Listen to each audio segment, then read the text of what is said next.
right, y'all, here we go. Jordan. Good luck. Good luck.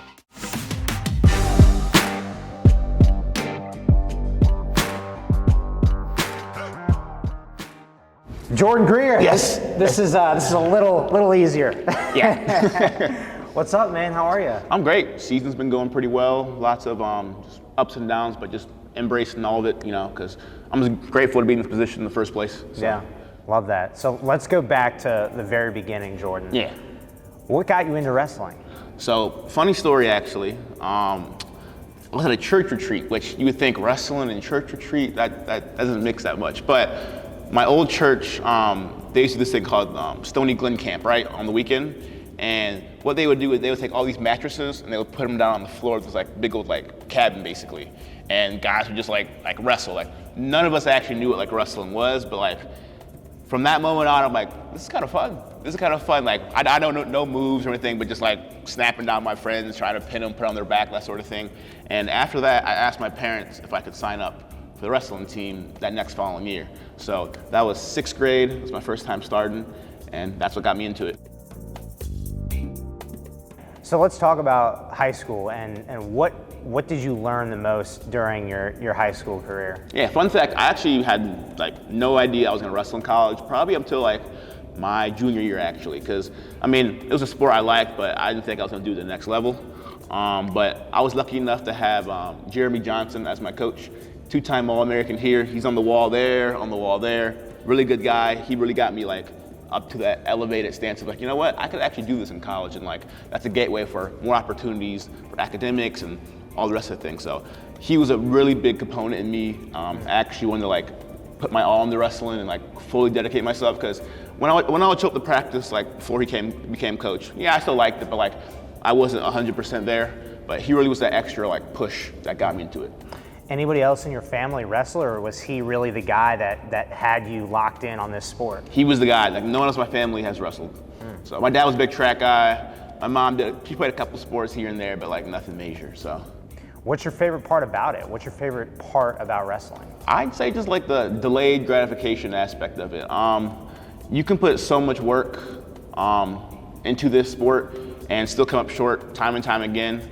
But once you do get over that hump, or you do accomplish a goal that you do set, it's the best feeling in the world. So, especially at this level. Yeah. And here at Ohio University, you came in weighing 197, wrestling at 197, but now making the change to heavyweight. Yeah. You are a heavyweight, so when did you decide to make that change when you got to Ohio from 197 to heavyweight? So I'll have to go back a little bit to explain that. So in high school, I was wrestling 195. And already in high school, that was kind of not too hard to make, but every Monday, let's say, I'd weigh 210, 212, and I would have to cut down 195 every Friday for competition, example, right? And after a while, that wears on your body, but it wasn't terrible. But when I was recruiting here, I was recruited as a 197, so 2 extra pounds, that shouldn't be too terrible. But obviously, in college, you lift a lot more, everything's more regimented, your nutrition's better, so naturally, freshmen are gonna put on muscle mass. And I started to see that my natural weight kept going further and further and further up, and that descent to 197 became harder and harder and harder, and it came to the point where I was worrying more about cutting weight than I was getting better at wrestling. So I made the jump from 197 to heavyweight my sophomore year, 2nd semester.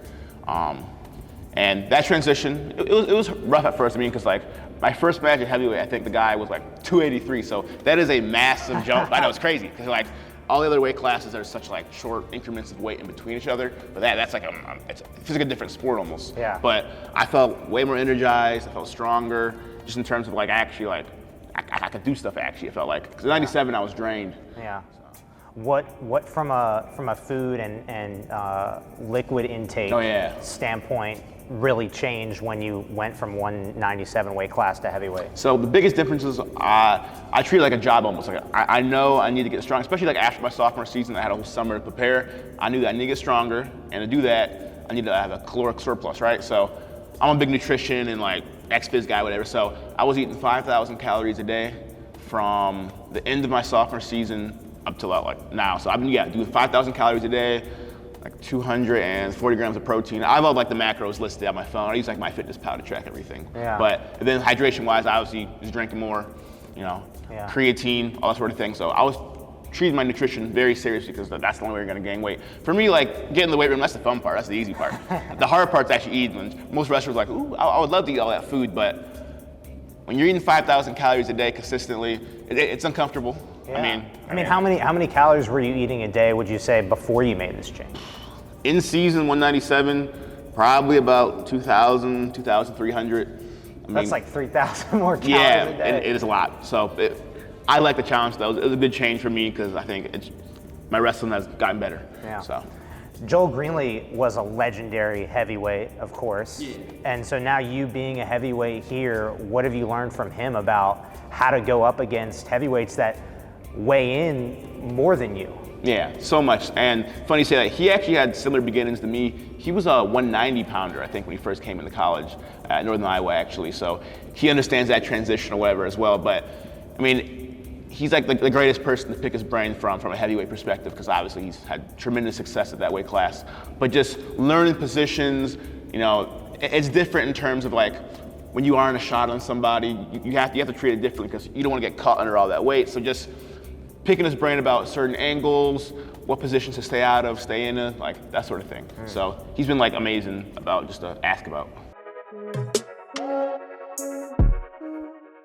Throughout a college journey, you go through a lot of ups, you go through a lot of downs, and at one point in your college career, you suffered an injury that you had to bounce back from. So tell us about that situation and go back in time, what was going through your mind during that injury. Yeah, so my junior year, literally, I think it was a week after wrestle-offs, I got the starter spot for the rest of the season. I had a great off season of lifting, getting bigger, and I was super excited.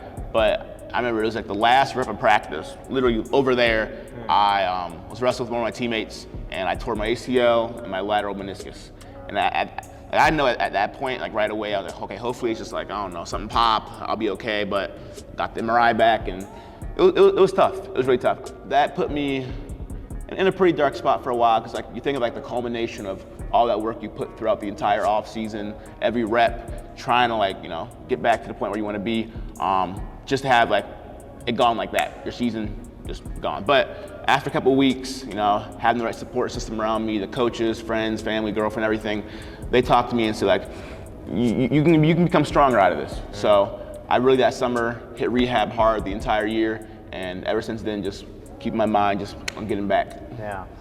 You mentioned those dark moments. What did you do during those dark moments to push through? Just perspective, really. I mean, wrestling's not my entire life. It's something I absolutely love to do, but just thinking of like different factors of my life I could grow from this experience. So yes, wrestling was taken away from me, but that just means I could be the best teammate possible when I was in here during my rehab, or cheering the guys on, just be the best cheerleader almost for my guys in different aspects. And then like academically, okay, I can't wrestle, that means I should really step it up academically, try to get that team GPA higher, just be a team player any way I can, and but yeah.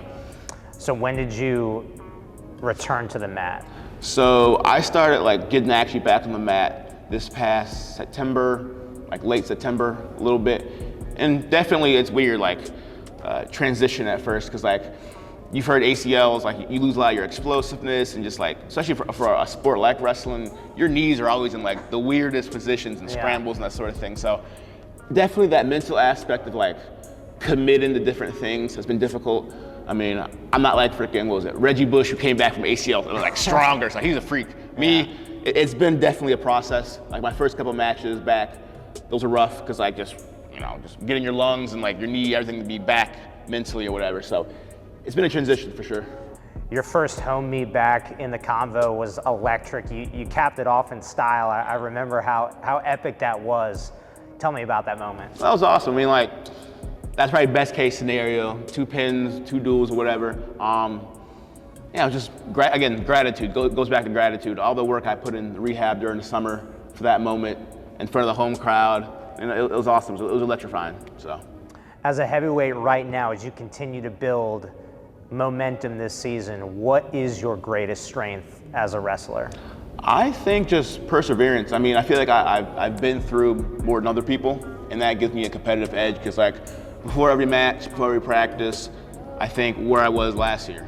I mean, I couldn't do the sport, so a lot of times wrestling is such a grind that like it's easy to kind of like, man, this is really tiring. I don't want to do this. I don't want to X, Y, and Z, but like, just again, I'm sorry, gratitude, really. I feel like that does give me a really big competitive edge because I want to be out there. Yeah. I want to compete. I feel like I'm hungrier than the other guys out there, so that gives me an edge. What are you going after the rest of the season? So all eyes on March. That's been like the goal. Every single time we break down right here, we go MAC champs on 3, 1, 2, 3 MAC champs. I want a MAC title, individual, then team title, right? But everything before that is just practice. So whenever I do compete, it's practice, you know, just letting it fly out there, getting ready for the end of the season, because no one remembers stuff before the season. It's cool to talk about, but what really gets remembered is on that wall. Really, that's it. The heavyweight, Jordan Greer. Appreciate you, man. Of course, appreciate it.